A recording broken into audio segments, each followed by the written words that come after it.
Good evening and welcome to Freedom is a Constant Struggle with your host, Kilu Nyasha, and board hopping is Chris. And my guest this evening is Ziad Abbas, a journalist and co-director of the Ibda Cultural and Community Center in Dheisheh Refugee Camp, Palestine. He is currently attending graduate school in the U.S. and is working with the Middle East Children's Alliance. And my other guest is Nadeen Elshorafa. She's a Palestinian activist and works with Youth Together. So welcome both of you to Freedom is a Constant Struggle. You've both been here before, and I'm delighted to have you back. Thank you. So let's start right off talking about Palestine, what happened. We'll start back in the late 40s, 1948, and the Nakba. Al-Nakba, or which translates into the catastrophe. Talk a little bit about that. Ziad, would you kick it off? Yeah, sure. Actually, the word Al-Nakba, it's living with the Palestinian people everywhere. It's still living with the people that are living in the ground there in Palestine, in West Bank and Gaza Strip, in Palestinian refugee camps. It's still living with the people that are living in the exile and diaspora in Lebanon, Syria, Jordan, and all over the world. Palestinian refugees, they are living everywhere. And year by year, actually, the word Al-Nakba became like, we added new to the English dictionary, because through our struggle, like what happened in 1987 when the Intifada started, the word Intifada, now it's in the English dictionary, as in Arabic became like the meaning. Intifada means uprising, and now Al-Nakba became like something new in the history and connected to the Palestinian struggle, which Israel recently, they took a decision to take it off from the textbooks.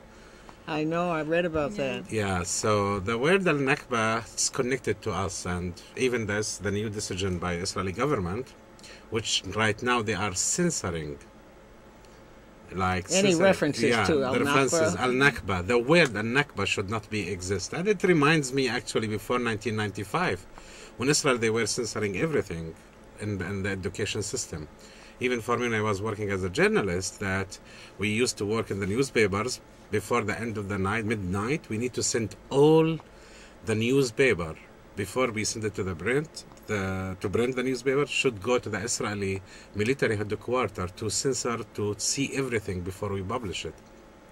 And here what Israel tried to doing to erase that from the also, Palestinian it's very people. similar to the situation in the United States. They pretty much erased our history, our black history of resistance.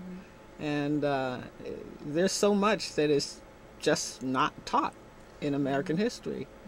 Absolutely, it's like similar everywhere. It was in Right. France when they tried to impose the French language, even the French education. Israel right now, they try to erase part of this history, like they erased the villages, and now they try to give new names.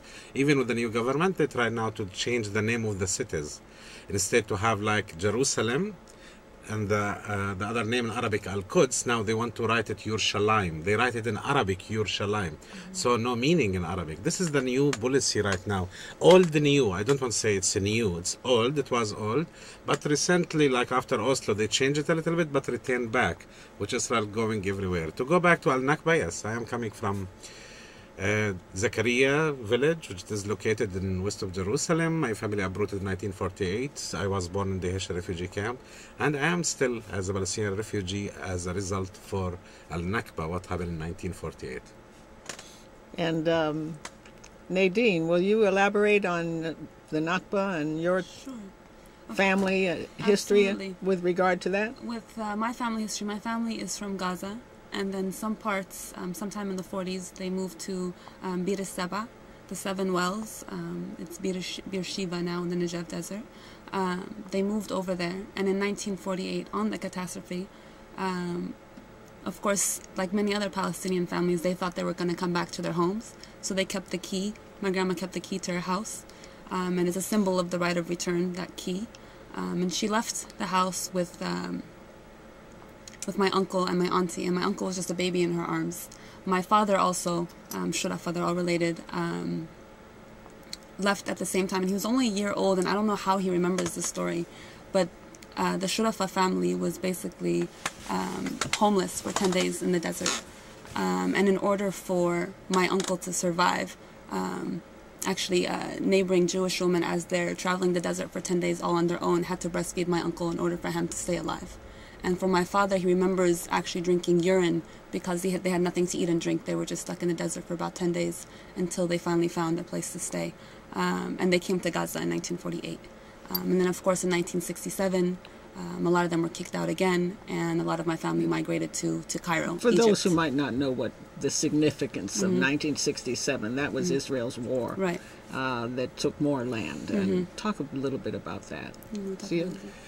Actually, 1967, it's like, we call it, it's connected to Al-Nakba, another kind of Al-Nakba, which over 300,000 Palestinians uprooted from their homes in 1967 as a result of 67 war, when Israel annexed West Bank, occupied West Bank and Gaza Strip, and of course Sinai, which after Sinai desert, and after that Golan Heights, which is still under the occupation until Right, now. and that's Golan Heights is Syrian. Syrian land. Right, Yeah, and of it's course. still occupied. Yeah, it's still occupied. And it's still an issue between Syria. Yeah, absolutely. And still 22,000 Arab Syrian, they are living there under occupation.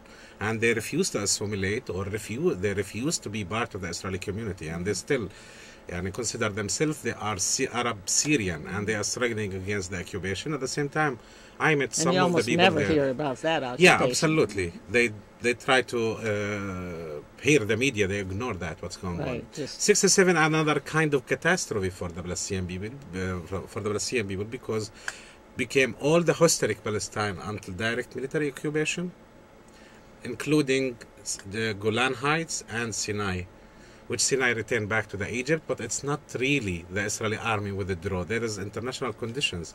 The Egyptian army, they are not allowed to move in Sinai unless they will have a permit from the Israelis. Oh, it's fake. It's a fake. It's fake.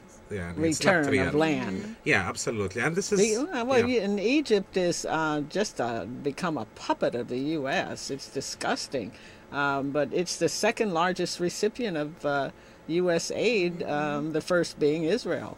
So, and their inclusion right now in keeping the Gaza Strip an open-air prison.